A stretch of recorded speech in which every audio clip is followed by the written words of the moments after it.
You told Time magazine recently, we can actually win this. Do you really believe that? Well, I think the real question is, can the American people win this? The American people are dropping out of this rigged political system at record numbers. The current Democratic and Republican candidates have the highest rate of distrust and dislike ever, and the largest proportion ever of the American public, a majority, in fact, is clamoring for something else. The question really is whether the American people will get to hear that they actually have other choices. I'm the only candidate in this race who is not poisoned by corporate money, lobbyists, and super PACs. I'm a physician, not a politician. The American people are sick of this rigged political system and the rigged economy that it has delivered for them. But I was surprised to see you say that you could actually win, because you're not even guaranteed to be on the ballot in every state. I mean, you saying you can win is rather like me saying I can be 6 foot. Now, I'm 5'4" and there's no chance. Well, it's like saying, do our students have a chance of getting out of debt? Right now, we have 43 million young people and not so young people who are trapped in predatory student loan debt with part-time and low-wage jobs, which is what's come back right now, and really no prospect for ever getting out of this indentured servitude that they're in. If they hear that they have a chance to go to the polls and vote to cancel their debt, I would bail out the students like the political establishment bailed out the crooks on Wall Street. 42 million is enough to actually win the vote. So the real is enough to win the presidential race. So the real question here is whether the American people will be empowered to do what they are clamoring for, which is to break out of this rigged political system. Okay, I'll come back to policy in greater detail in a moment, but isn't your biggest influence in this election going to be where Bernie Sanders supporters end up going, to Hillary Clinton or to you? You know, Bernie Sanders supporters are part of a big part of our supporters, but it's not limited to Bernie Sanders supporters. Remember, there are about half of Americans who don't come out to vote because they don't have something to vote for. I'm the only candidate that's calling for an emergency jobs program of living wage, good jobs that will actually address the crisis of the climate. But to address both crises at once, I'm calling for a Green New Deal.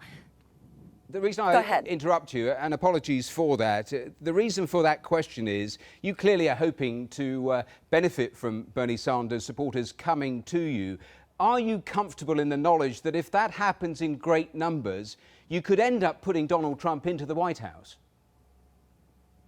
So first, there's not a new entitlement here in the United States calling the entitlement to votes. Big establishment politicians are not entitled to our votes. They have to earn them. And what polls show is that these are the most unpopular and disliked candidates ever. Even their own supporters, a majority of Hillary Clinton's supporters, are actually not for her. They just don't like Donald Trump. And the majority of Donald Trump's supporters don't like him. They just really don't like Hillary. So what's wrong with this picture? Democracy is not what we don't want. Democracy needs a moral compass. It's got to be what we are about. And I'm the only candidate that is not controlled by the predatory banks and the fossil fuel giants and the war profiteers. So I'm the one candidate who can actually talk about offering these jobs and how we're going to pay for them. But in practical terms, at the end of that process, I was asking you how comfortable you would be if Donald Trump triumphed, because it's not new territory. It happened back in 2000 with Ralph Nader. Of course, he took thousands of votes from Al Gore. And actually, we got George Bush in the White House. And a lot of progressive voters were deeply scarred by that. The Washington Post saying they have long memories. They don't want to replicate that again with the Greens this time around. Well, we're in a very different time because the majority of voters now does not want to vote for Hillary Clinton or Donald Trump. And what people say, when they're suggesting that I disappear, is that we not have opposition politics, that we just continue with the same establishment that's throwing everyday people under the bus, that is squandering $6 trillion since 2001 on these catastrophic wars for oil, which, by the way, Hillary Clinton has been leading the charge on. That's $50,000 per American household by the time you've paid for the health care and so on in the costs of these wars, which are not making us safer. They're making us less safe. They're creating failed states, mass refugee migrations, which are tearing apart Europe, as you know, as well as the Middle East, and in fact, worse terrorist threats. So I'm the only candidate who's not being paid for by the weapons industry and the predatory banks and the insurance companies. So I'm the one candidate that can then actually put on the table what the American people are clamoring for. Sure. It begs the question. So how will I feel? No, I hang will on a feel second. I'll ask you the terrible. question first. It begs the question, why aren't you doing better? Today's poll puts you at 3.7%. I mean, you criticise those other two candidates, but you are massively trailing them. You're nowhere in this. Well, it helped that Donald Trump had $2 billion worth of free media. It helped that Hillary Clinton had $1 billion worth of free media, and I've had essentially zero. So I think, to the contrary, it's amazing that we have come up from absolutely invisible in the polls to as high as 4, 5, 6, and even 7%. We'll be doing our first town hall on mainstream TV next week, and let's let this conversation happen. Okay. Why is it that the political establishment is trying to squelch it before it's even begun? Well, we have almost 100 days till the election. Let's have a real debate. Let's have a continued conversation then. A quick-fire little section on policy. So some quick-fire questions from me, and I hope quick-fire answers from you. You have said that you want 100% renewable energy by 2030. Is that in any way practical? It's not only practical, it's absolutely essential if we're to survive. Absolutely. Yes. We've done this before. We did it in the Second World War. We can do it again now. On fracking, you oppose fracking, and yet there are said to be between 2 million and 2.7 million American jobs linked to fracking. Does that make sense to be opposed? That's why we are proposing a Green New Deal, like the New Deal that got us out of the Great Depression. We will create 20 million jobs on an emergency basis to create the jobs in clean renewable energy, in a healthy and sustainable food system, and in public transportation. So absolutely, we are guaranteeing that displaced workers will have an equivalent job, which actually is healthy for them, instead of putting their lives at risk when they walk in the door of that fossil fuel job in that refinery or on that fracking site. They're going to have a healthy job, which is actually good for them, their communities, their children, and their future. Good for them to make them unemployed first before employing them somewhere else. You want free college tuition, a cancellation of student debt, Medicare for all? No, that's why we're calling for a Green New Deal. Sure. Free college tuition, cancellation of student debt, unemploying anybody. Medicare for all. The cost of that, a number? Yes. In fact, the Green New Deal pays for itself in health benefits alone. Free public higher education, we know from the GI Bill, returns $7 to the public coffers for every dollar that is put in. So if you do this right and you cut back on the bloated and dangerous military, we have more than enough money to pay for what we actually need in order to survive. We can have an America and a world that works for all of us. You talk about a bloated military, which brings me to my next question. You're talking about cutting military spending by 50%. You're talking about ending combat operations against ISIS. Are you really suggesting that in a world that's probably as dangerous as it's been for as long as people can remember?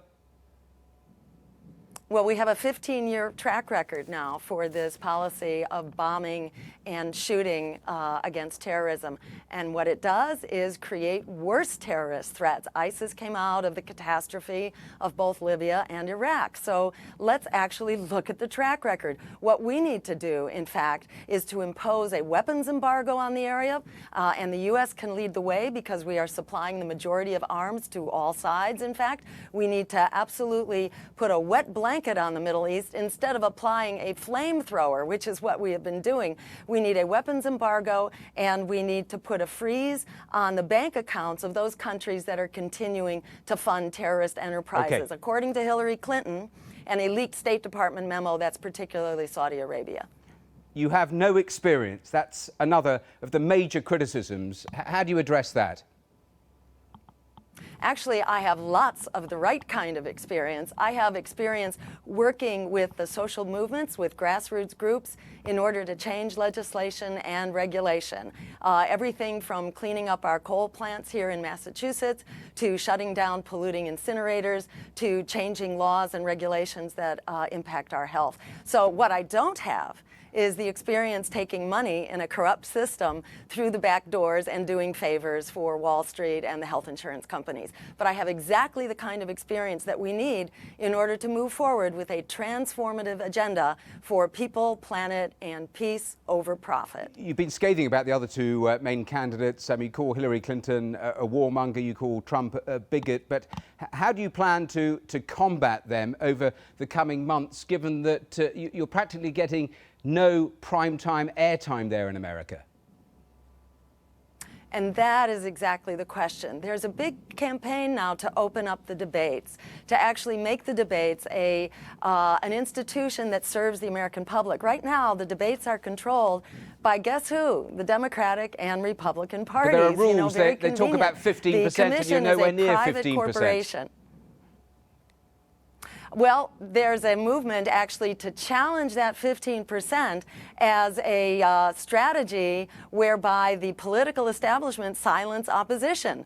We call that tyranny in other countries. If people have a choice on the ballot that could numerically win the race, and we're on the ballot already for about 65 or 70% of voters, and we intend to be on the ballot for about 95%. Both my campaign and the Libertarians are on the ballot as a real choice. The American people not only have a right to vote, we also have a right to know who we can vote for. And the debates should serve that public interest cause for real democracy. Okay, let me ask you a more general question, a more human question, because there you are, running to be the next president of the United States. Give me an idea of what that is like, just the level of scrutiny, even the physical exertion of it.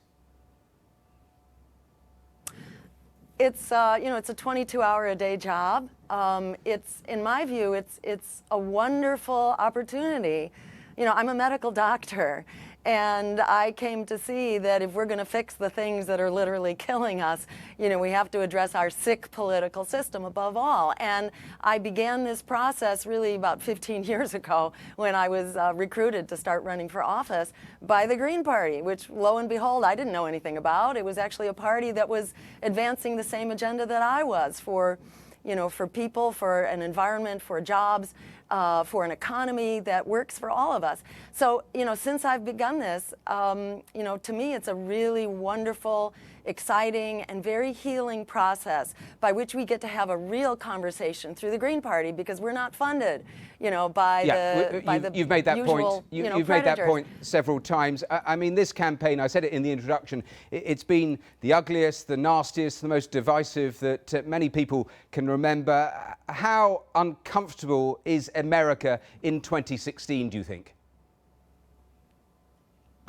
Extremely, I think America is rather desperate right now, and they're desperate for something different than what has been throwing them under the bus. Believe me, as an advocate for public health, for cleaning up our air and our water, you know, these fights are not new to me. They are vicious. The fights that are sponsored by the industries that are trying to save their neck, they fight in a very underhanded way. So I'm completely accustomed to the kind of vicious attacks that are being launched against me. This is what it means to stand up and fight against a truly corrupt political system. But you keep talking. But in my view, you keep in talking this election, about. You keep talking about, in a sense, being an outsider. You want to be the most powerful politician on earth, and you're selling yourself as not being a politician. Does that make any sort of sense? Well, you know, let me just say, in this election, the American people are the outsiders, and it's the American people who are getting screwed. In this election, we're not just deciding what kind of a world we're going to have, but whether we're going to have a world or not going forward, not just on climate change, but on the new nuclear arms race. And Hillary Clinton wants to start an air war over Syria, declaring a no-fly zone against another nuclear armed power, Russia. or you look at the massive and expanding wars. And this has really come home to roost now for the American people, who are really struggling. 1 out of every 2 Americans now is in poverty or low income. So it's a very personal struggle, not just for me. I have it easy compared to what most American people are fighting. We are very nearly out of time. A final question, a final thought, because just about everybody agrees on one thing. This election represents probably the biggest choice that anyone can remember for generations in terms of the direction of travel for America, how America is governed. Isn't the truth of things that the Greens are simply a distraction from that fundamental choice that people have to make in November? Well, you know, I think the American people have something to say about that. If you look at what the American people are saying, they're saying no thank you to what the political establishment and the corporate media says. Oh, you be good little boys and girls. You have 2 choices, the guys that have created this absolute mess. The American people have had it with the rigged economy and the rigged political system. They are breaking out. If we don't offer them a progressive choice, we know where they're going, and that is to right-wing extremism. So it's very important. In order to combat right-wing extremism, we need to stand up for the right thing.